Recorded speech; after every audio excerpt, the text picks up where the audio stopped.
Good afternoon, everyone. Chris Eddy is my name. I'm very pleased to be here on behalf of the VLGA to moderate this very special session of VLGA Connect. It is our pleasure today to introduce you to representatives of Infrastructure Victoria to talk about the advice that organisation has recently completed for government with regard to recycling and resource recovery infrastructure in Victoria.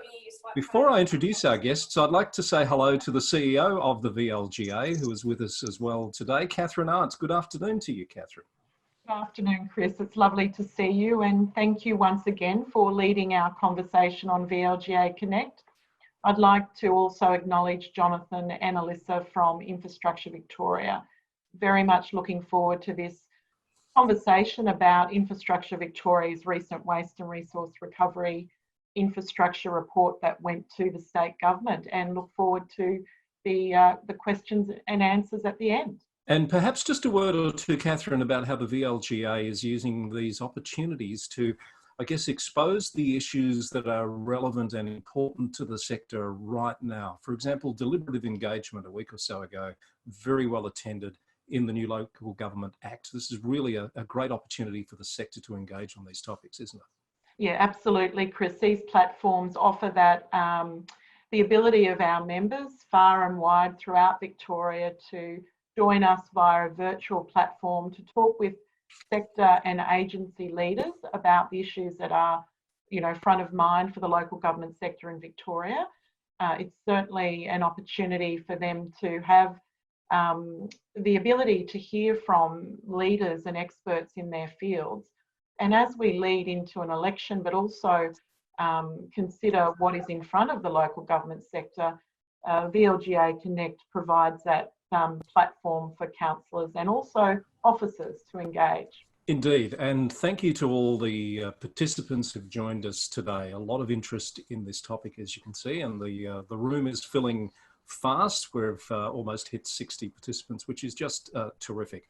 So now I'd like to introduce our guest speakers today who are going to take us through the advice that has recently been presented by Infrastructure Victoria. Firstly, can I introduce the Deputy CEO and Chief Operating Officer, Jonathan Spear. There you go. There's a lovely picture and Jonathan's title on screen.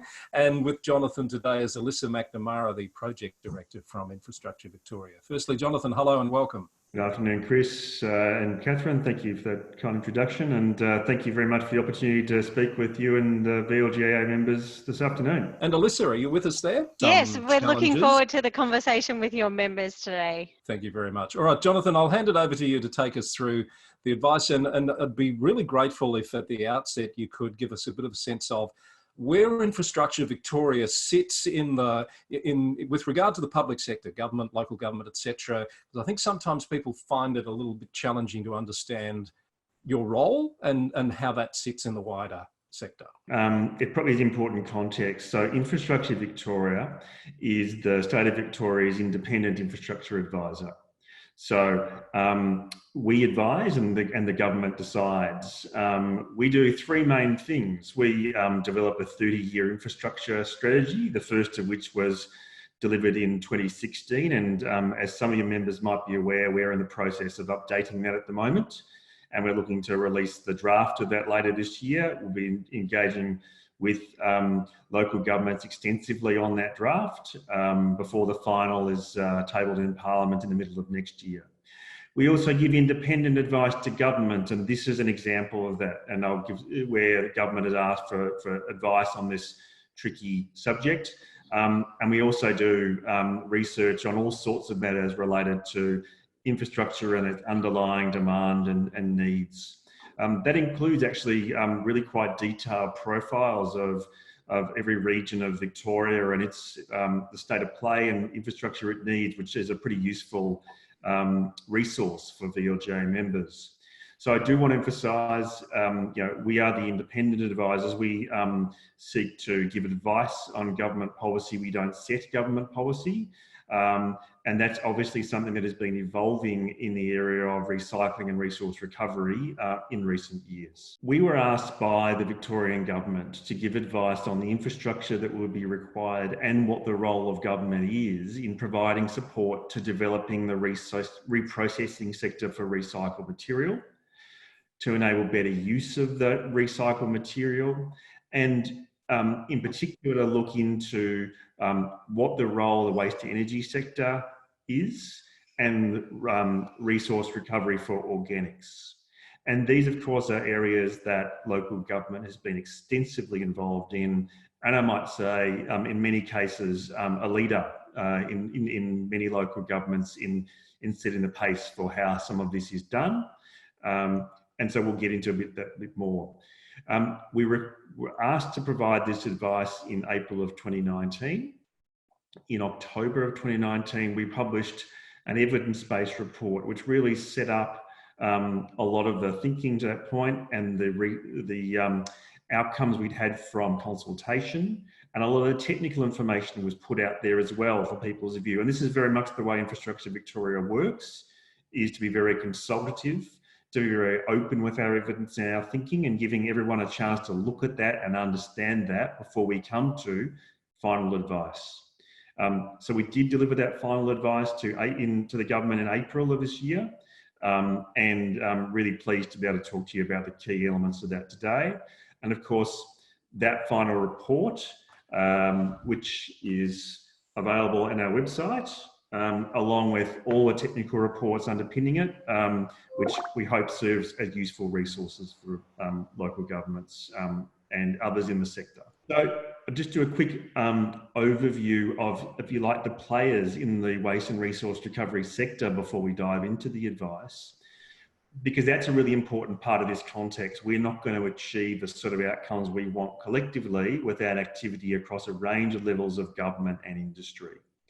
Victorian government, of course, is primarily responsible for environmental protection and management. It does regulate domestic waste management and, of course, the landfill levies. Deals with planning laws and land use, which are critical to waste and resource recovery. And of course, Victorian law will not prevail over Commonwealth law if there's any inconsistencies. We've got three main operators in the Victorian government entities sector. The EPA, of course, sets a lot of the environmental protection policies and is the regulator, working closely with DELP and Sustainability Victoria. Sustainability Victoria, of course, is established in part to facilitate and promote sustainable use of resources, and leads a lot of the grant programs and also the statewide strategy and planning for the waste sector. And then you've got the waste and resource recovery groups, both the Metro group and then the 6 regional groups that seek to coordinate and facilitate delivery of waste management. And of course, all 3 of those entities need to play together and work really closely with local governments. Much of what they're seeking to do can't be achieved without that collaboration. Local governments, of course, provide and procure a lot of the municipal solid waste collection and recycling services, much of the litter infrastructure, and of course, what those responsibilities are can be varied by state legislation. And there's important roles for local government to play in planning decisions, especially around siting of waste and resource recovery.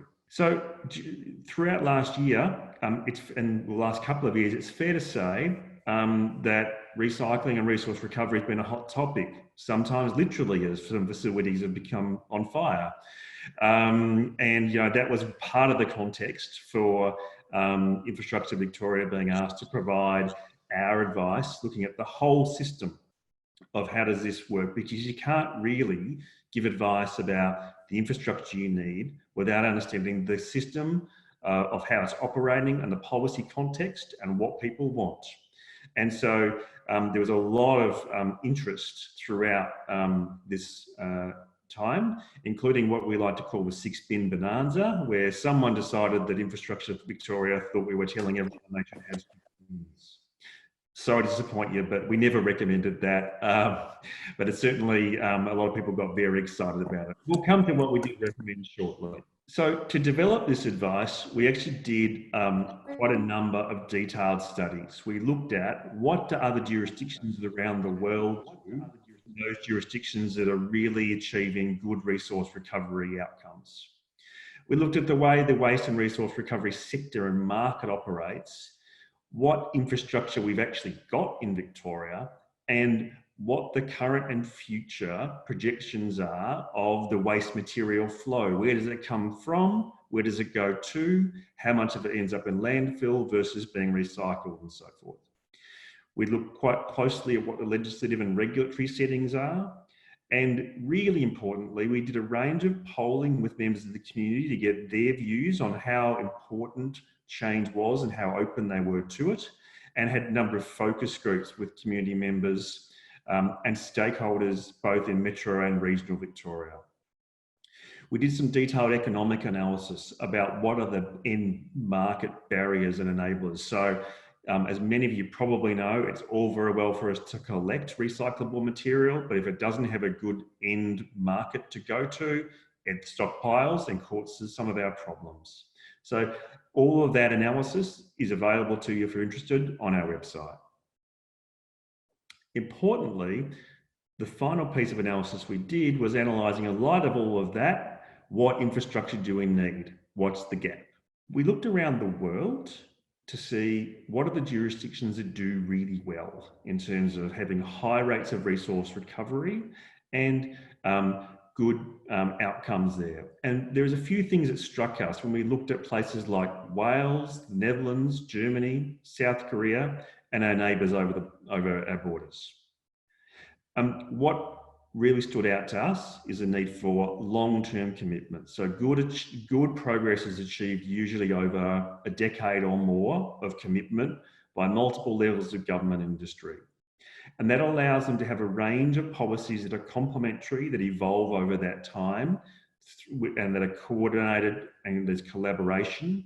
But really importantly, government gives a clear direction and mandate about what are the outcomes we want to achieve and what are those levers that we're going to pull.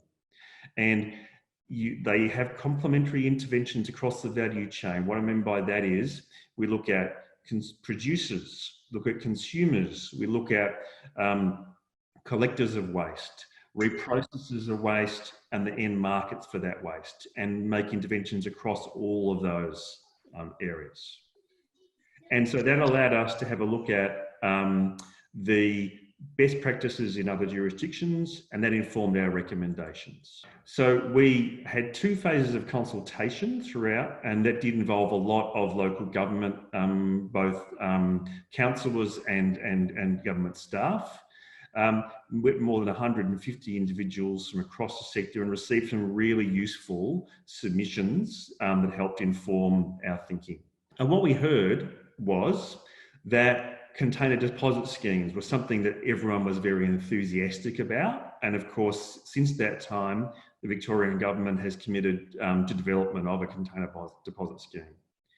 There was also interest in product stewardship and extended producer responsibility. That is, regulatory requirements and pricing requirements for producers of particularly problematic products that are difficult to recycle or aren't recycled enough, to take some responsibility, not just for their generation, but where do they go at the end of their life. A lot of interest in the role of waste to energy. And it's fair to say there's a range of views on its role it should play that were expressed to us. A lot of interest in the landfill levy, the amount that gets raised versus how it's spent, and what that levy rate should be, because it affects the viability of some solutions or its competitiveness, in particular waste to energy.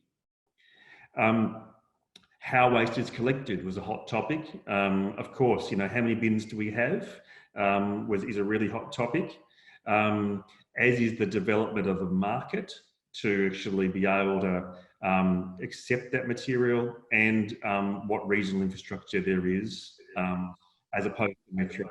actually the right balance of that. So let's turn now to what our recommendations were. So we made 13 recommendations, and I'll give you a flavour of those, and maybe if people are particularly interested in some, we can get into that in the Q&A. What we were really focusing on is where and how to deliver the processing infrastructure that needs to be invested in, but also what are the other recommendations that might support that being achieved.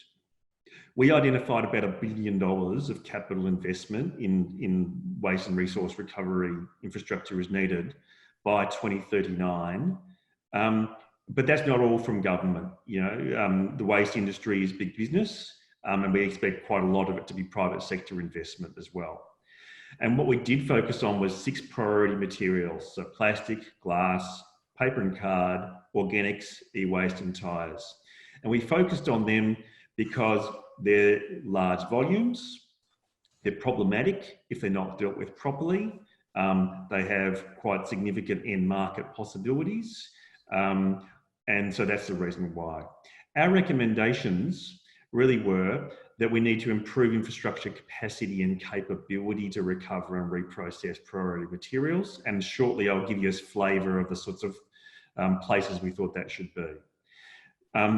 Very much think that there needs to be an increase in the diversion of organic waste from landfill, and that is certainly an area where local governments have been a leader in many respects.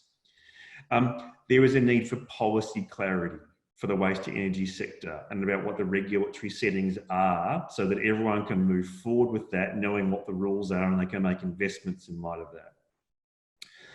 There is a need to review what mechanisms are used to fund the infrastructure that the state government puts money towards. And of course, federal government has also made recent announcements in that regard. You know, as local government members, that actually the behaviour of ordinary citizens at a household level is really important for them to understand how to recycle well. Everyone wants to do it, but there is a need for statewide, but locally tailored, ongoing behaviour change programs. And part of that helps to reduce contamination in material streams, because the consistency in curbside bins and what material is kept in them came up very often, especially with our local government constituents who we were speaking with, and the importance of separating food and organics, glass and paper and cardboard being separated. There was also quite a strong emphasis and interest on the part of industry about waste minimisation to reduce the flow in the first place. I talked earlier about the need for there to be an end market, and so there were some barriers we identified, or some opportunities to strengthen that end market so these products could end up being received and reused. And the importance of producers taking responsibility for the fate of their own materials. I talked earlier about the various bodies in the state government who are involved in waste and resource recovery policy and strategy setting. It's fair to say there's been some confusion about different roles and some overlap. And so we gave advice to government about the need for clarifying that. Data quality in this sector is not great. It certainly made our task a lot more challenging. And so improving the quality and use of data to support resource recovery and driving of achieving of targets over time is important. And also strengthening the status and processes in Victoria's recycling infrastructure plans. So that is being clear about what plans about resource recovery infrastructure there are, and how the land use planning system can support that. So we recommended 87 new or upgraded facilities, many of which were actually in regional Victoria, to be able to manage about 3.1 million tonnes of additional resources. We identified that leads to lots of new jobs, new products and significant environmental benefits. But without that sort of investment that's going to be around $1 billion, there's going to be capacity and capability gaps to manage materials. In particular, we did projections, and by 2024, we're not going to have enough infrastructure to process all the paper and card that is projected to be generated. By 2025, we're going to have similar problems with plastics and organics, and 2030 we're going to be challenged to deal with e-waste if we don't invest in additional infrastructure. So that's pretty soon, and it's a pretty strong timing imperative here. We identified some strategic locations where it should be invested in and what that sort of funding should be. And to give you a sense of that, we have looked across the state at either where existing recycling and resource recovery infrastructure is that could be enhanced, or new ones are required by the different material types. And you'll find in our report a much more detailed list that identifies what is needed and where. So to dig into a little bit of that quickly, organic waste is a really significant opportunity because it generates a very big proportion of what's in our household and commercial bins. And there is potentially the ability to reduce lots of landfill and create good organic materials that can be reused. But what we need to do is have consistency in our offer of food and garden waste collection, and then increase the amount of R&D and market development to be able to receive that. I do want to acknowledge that many councils have been a leader in this area, but being able to roll it out even more broadly to all councils would be a really good opportunity. As I said earlier, supporting behaviour change was something that really came up strongly. It's what jurisdictions who are successful around the world do. They invest in it and they just keep on going at it so that people are reinforced about how to do the right thing. Nearly everyone we spoke to said that they wanted to do the right thing. 92% of them said they're willing to change the way they sort their rubbish. So it's a really big opportunity there to tap. But also Victorians, about 25% of them think that all their recycling goes to landfill. Now that might reflect a bit some of the challenges in recent years, but ongoing programs that consistently give strong messages and that are funded consistently, but then are tailored to local conditions, can keep that sort of progress going over time. In terms of the sector governance, state, local and Commonwealth governments all have a role to play.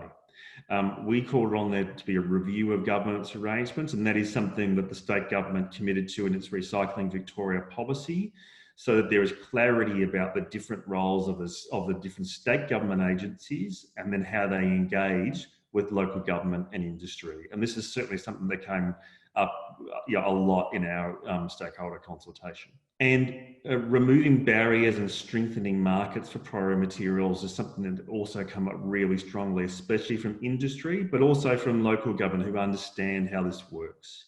So there is in some instances, an oversupply of recyclable material, but not enough demand for it. So research and development in those recycled products is important, as is government commitment to procure recycled product with standardisation and specification, so that everyone can be confident that the materials that they are procuring can do the job.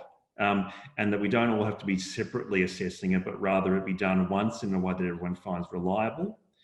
There's also some advice we gave about further opportunities, which would probably lie at a Commonwealth level and maybe state, about products that are less easy to recycle and are problematic materials that can be substituted could potentially be subject to various forms of tax, which some jurisdictions overseas do. In terms of waste for energy, it is something that we think there is a role for.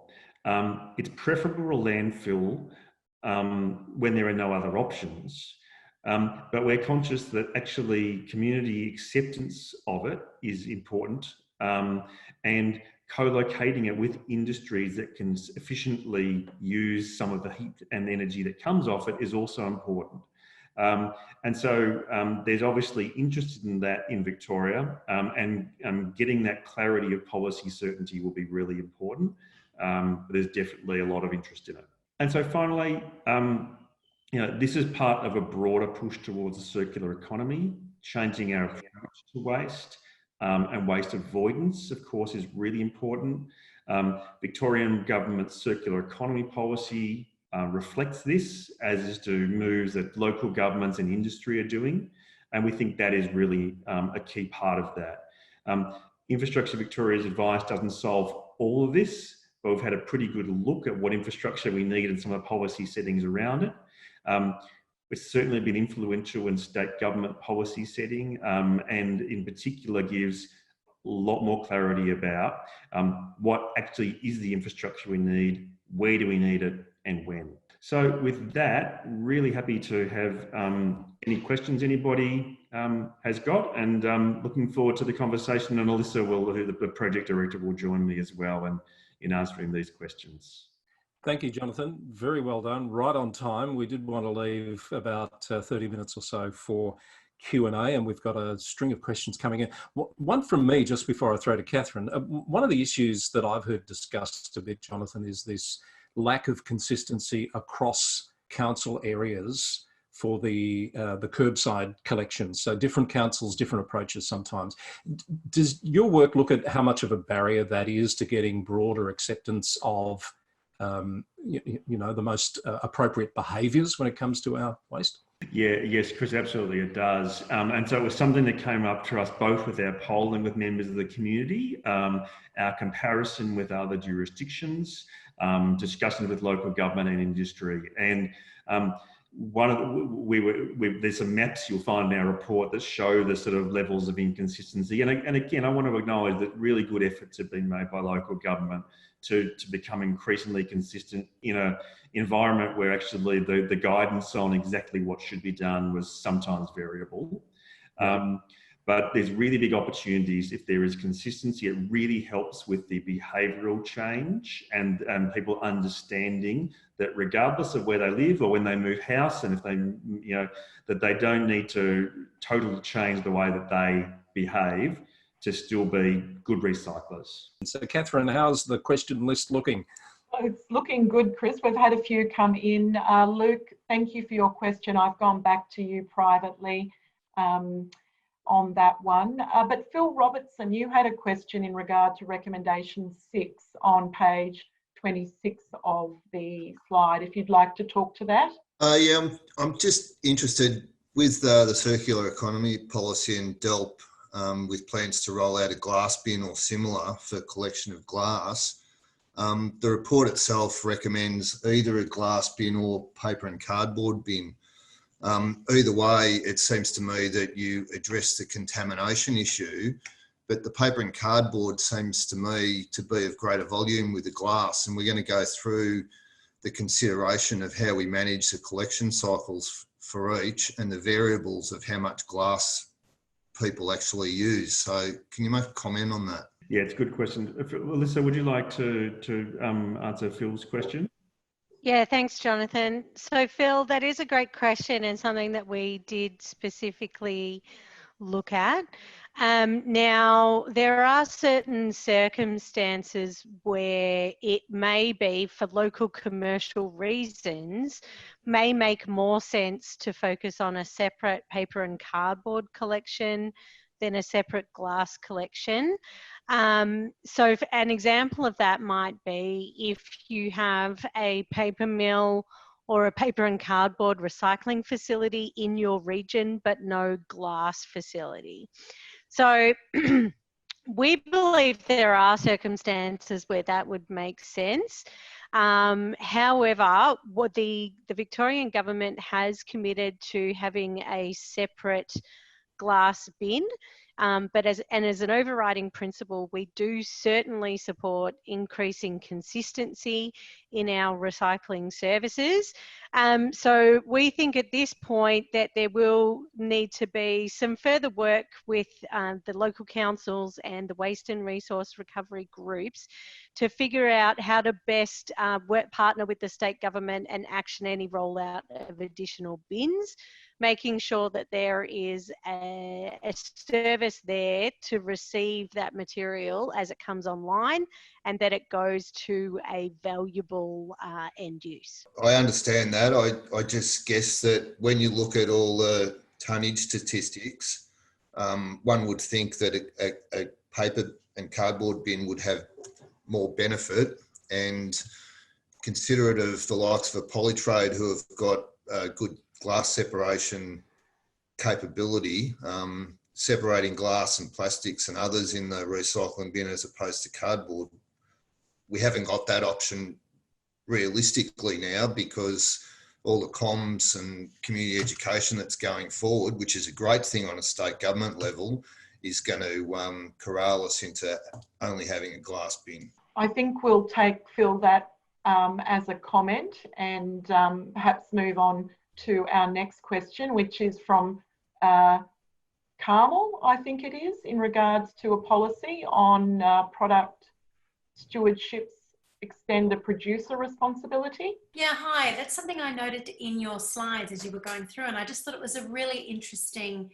point, and I just wanted you to expand on it if possible, if there have been any policies based in that, if there's been much research, and if so, what that's looked like, and how feasible you think that is. Because I think, of course, to me, that seems like a really good starting point for waste management, making sure that the waste is minimised from the producer.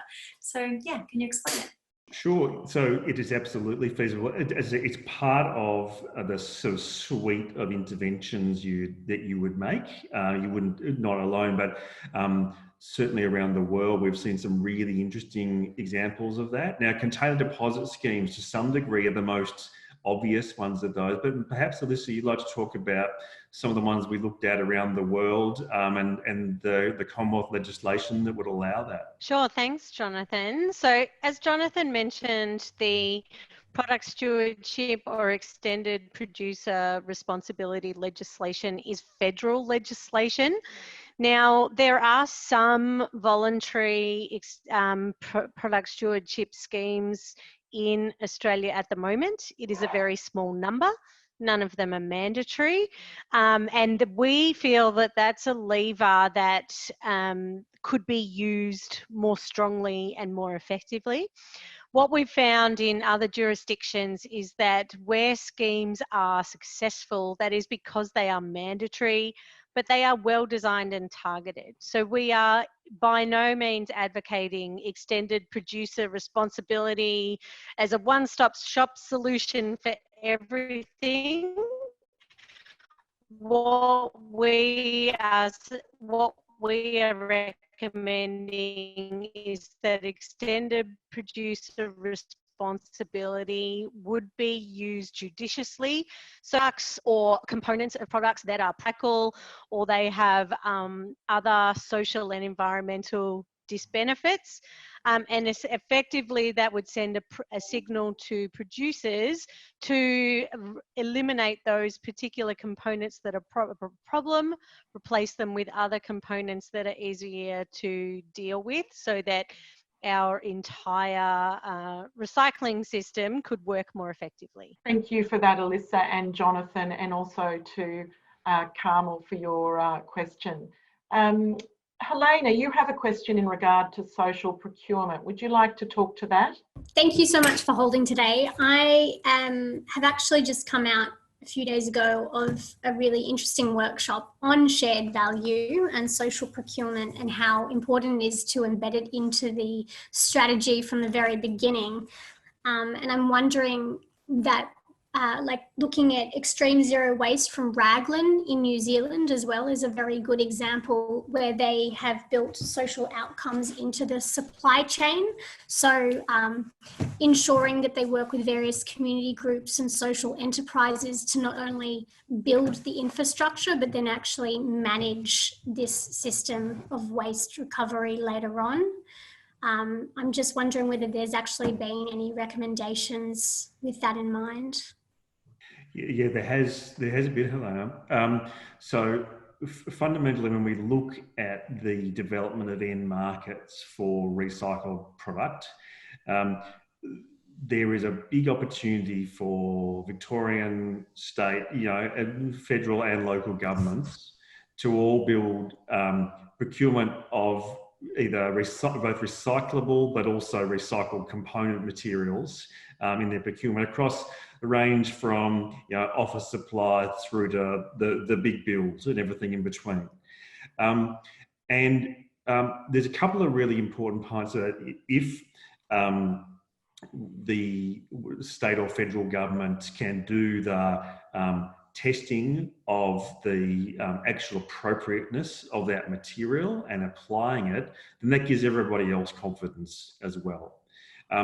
It also means that you can build up at least a body of both knowledge and also a market to give some confidence so that investors will actually invest in that material all the way back up to its original production to make sure that it is produced in a way that is easily recycled. And while we have social procurement policies, for example, at a Victorian government level, our view is that that needs to be much more specific about recyclable and recycled product, and then getting down to product standards and assisting with R&D are some of those ways to drive that in market development. Anything I'd like to add to that, Elissa?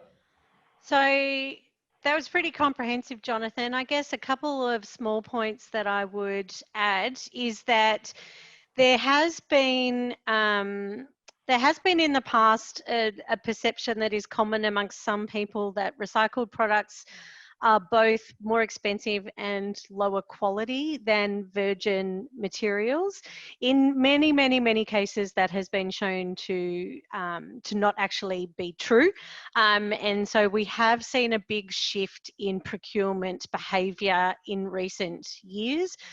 We feel, though, there's an opportunity to really accelerate that change.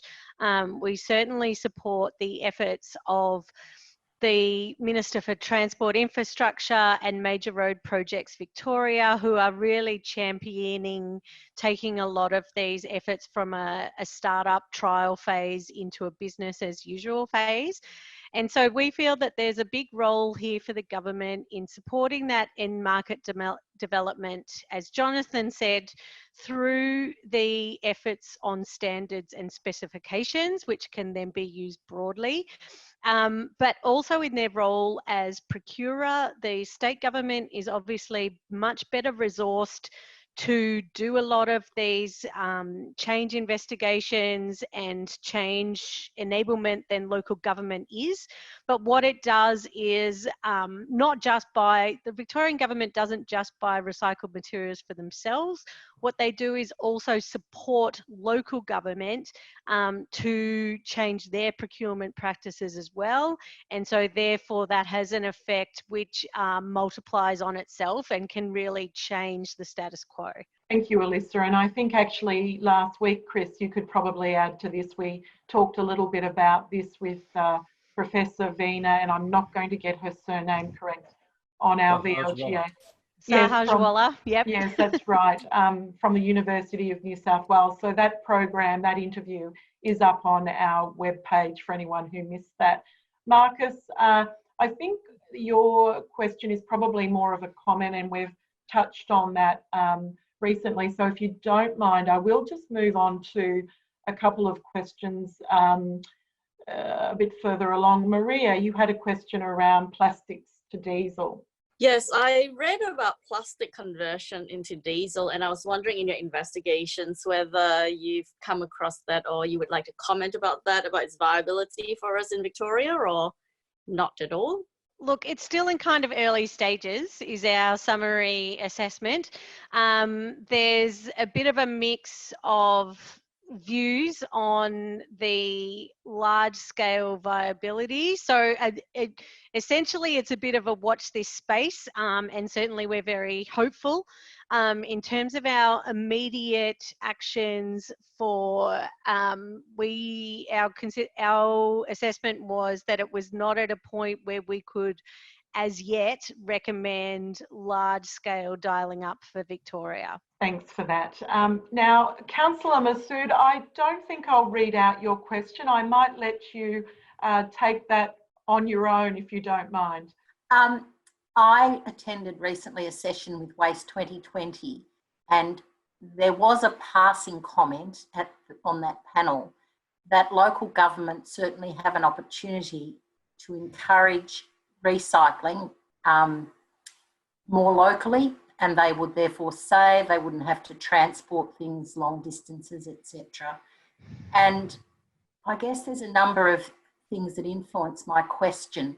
Sadly, with COVID, we will see some businesses, some industrial areas will close down, and there'll be vacancies. And I think as a metro council, we need to be looking at trying to encourage businesses. It will encourage jobs, etc. So my question is, when there was this comment that local government could actually save on costs, has there been any analysis looking at, if you want to encourage a business, what's the size, minimum size, say, of the site if you're looking to, it could be glass or it could be plastic or whatever. You listed, I think, 7 on your slide, main things to focus on.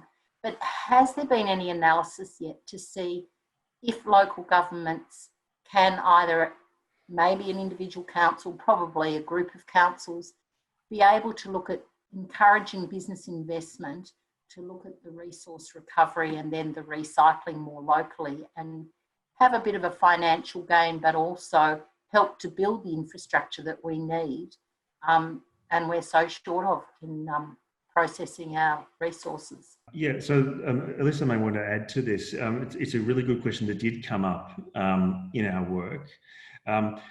So we think that there is a really significant job development opportunity here with growth of the recycling and resource recovery industry. And in particular, this came up for regional areas, metro as well. There's quite a lot of metro recycling resource recovery infrastructure, and some of that needs to be further developed. The thing about regional areas is often the distances to be transporting the material can make or break whether it is economically viable, particularly heavy things like glass or organics, for example.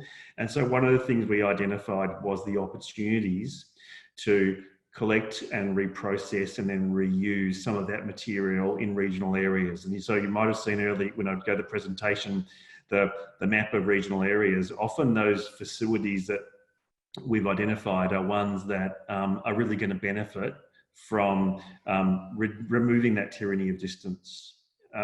Elissa, would you like to add to that at all? Yeah, thanks, Jonathan. So when you'll see in our advice, we've provided what I like to refer to as a serving suggestion of the types of facilities, the size of those facilities, and some indicative locations for those.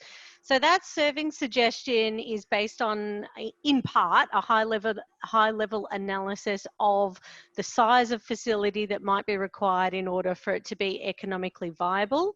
And that's with a private sector operating model, as we're seeing across most of the industry. We have not done any detailed analysis on other models that might influence that economic viability. So I'm talking about things like social enterprise models, for example. So what we've provided is a first step for testing.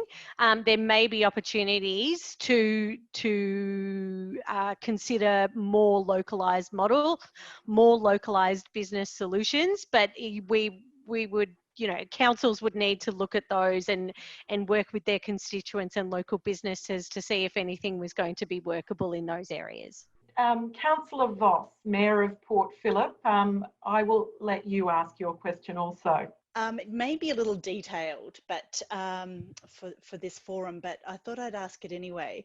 And given, well, during COVID especially, our contamination rates and our waste has substantially increased. So just wanted to point that out. It's been quite an interesting phenomenon. But even before COVID and during COVID, we've been recycling, doing a number of different recycling trials.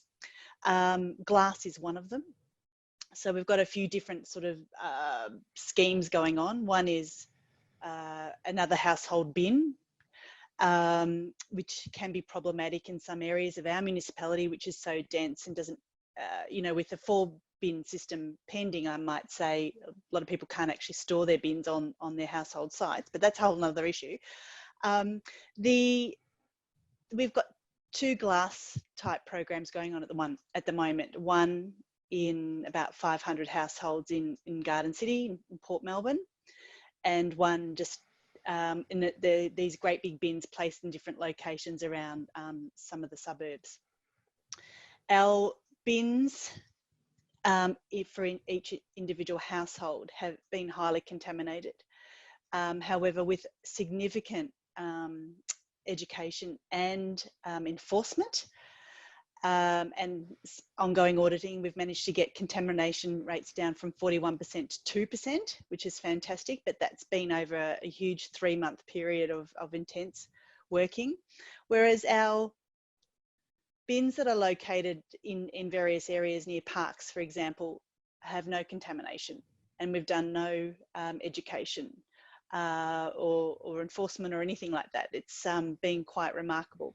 So I'm just wondering if Infrastructure Victoria has any thoughts on the recommendations around where these the collection points are for say glass trials or other trials like this.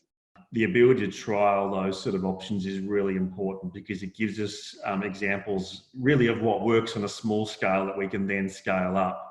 Particularly during this period of transition, you know, you've highlighted the, if you like, the challenge of transitioning to have additional bins and new rules about what can go in them. And so the couple of things that tells us is, firstly, the behaviour change and ongoing education are so important, and that while you need consistent messages statewide, actually then tailoring that locally to different geographies and demographics is really important to help people do better. And you've demonstrated that.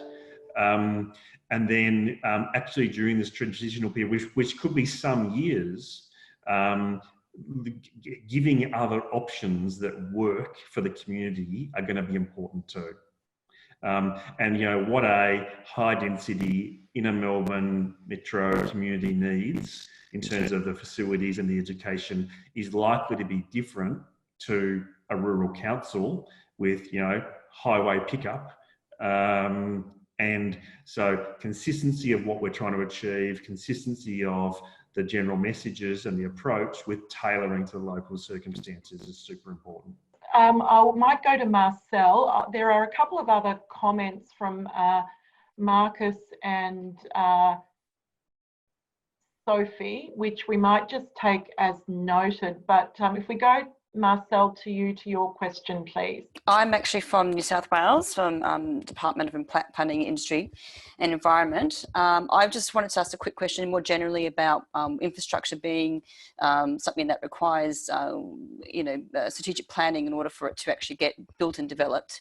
And I was just wondering whether there's been any collaboration and ongoing consultation, really working closely with your state government equivalent of planning department to facilitate and enable all the zoning, land zoning and processes that are needed to ensure that infrastructure gets developed, especially the amount of infrastructure you're talking about over the next 5, 10, 15, 20 years. So yes, Marcella, you are totally correct. We have certainly raised the need for more coordination across portfolios in government, both in our evidence-based report and in the final advice.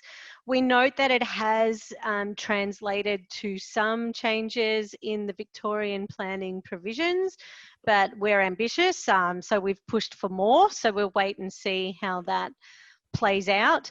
But certainly there are a number of specific cases for existing sites where that needs to be resolved currently in Victoria. And we are also very hopeful that there will be far more active consideration during the current update of the Victorian Recycling Infrastructure Plan, which is now being coordinated by Sustainability Victoria and the Waste and Resource Recovery groups based on our recommendations. Now, look, I know a couple of other questions have come in. Sophie, you did have one about clothing and recycling. Would you like to ask that? I must just, and I'll hand over to Chris then. We may run over a little bit if people don't mind. It's just important to get to as many questions as we can. So over to you, Sophie. As a resident, I have been noticing, I've been really sort of trying to recycle better, and noticed that I didn't have anywhere to recycle all my children's clothing that couldn't donate it to charity. So sort of, you know, old underwear and socks that shouldn't really go to landfill. And there are companies around that are starting to do that back-end recycling, but just didn't have any local drop points to take it to. And I thought maybe councils should look at how to provide a service for recycling of those sort of goods. Just an initial comment, and then Jonathan can fill in. So, Sophie, we have found in our analysis that all of the actual textile recycling has been over the years offshored to Asia and other countries. So that is the physical disassembling of the fibres in your socks, for example, and then making them able to be reused to make new socks. So currently, as far as we're aware, that all occurs overseas, and this has been an issue that has come up in other countries like the UK and Europe as well.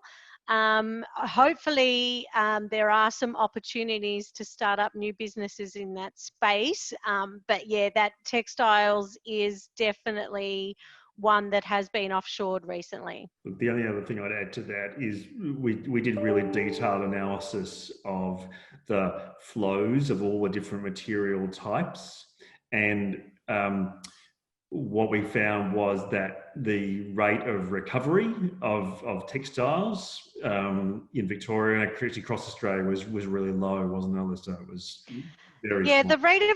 The rate of recovery is fairly low, but also the amount of waste that is textiles as a proportion to other materials is really low.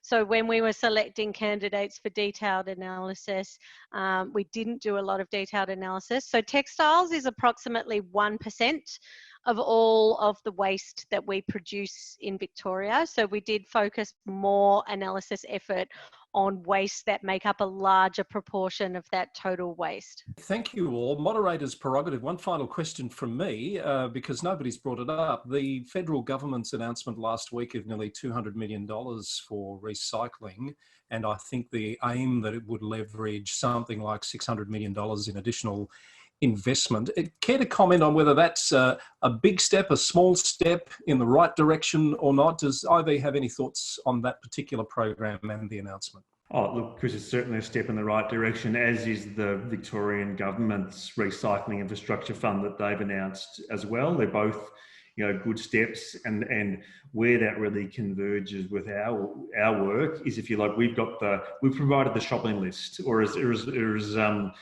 has said, the menu to choose from, the serving suggestion. More detailed business case work will need to be done on each of those by government and by private investors, and in nearly all cases you would expect that there would be co-investment. And where we think that investment should be focused on is on those materials where we've identified we're going to run out of capacity in a few short years, particularly where we're not able to export that material like we used to, because other countries aren't taking it. And so really that's where those funds should be co-invested in, and we've got the list for Victoria at least as to where to start.